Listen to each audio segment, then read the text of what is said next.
les chrétiens, les musulmans et les juifs adorent le même Dieu, le Dieu d'Abraham, d'Isaac et de Jacob. Bon, même si les chrétiens, bien entendu, ont une conception différente de Dieu parce que c'est la Sainte Trinité hein, pour les chrétiens, alors que dans l'islam, Jésus n'est qu'un prophète. Hein, et dans le judaïsme, Jésus est un usurpateur. N'empêche, hein, ce sont les trois religions monothéistes qui connaissent Abraham comme comme on dit dans le catholicisme, comme notre père commun dans la foi. Mais du point de vue éthique, sur le plan de l'éthique, hein, la religion, paradoxalement, la religion qui ressemble le plus au christianisme, c'est le bouddhisme. Alors je dis que c'est paradoxal parce que le bouddhisme est une religion athée. C'est même pas une religion, c'est une spiritualité. Hein. Je parle du bouddhisme originel. Hein.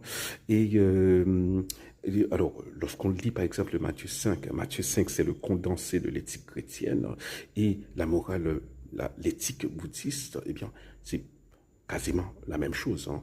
Le rejet de la loi du talion, hein, le rejet de la vengeance, le rejet de la revanche, de la violence, et surtout hein, la mort à soi, hein, qui est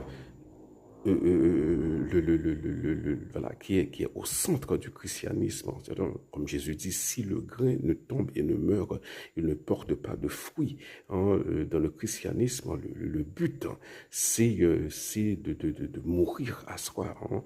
Cela, c'est ça le but de tous les exercices, les pratiques spirituelles du christianisme.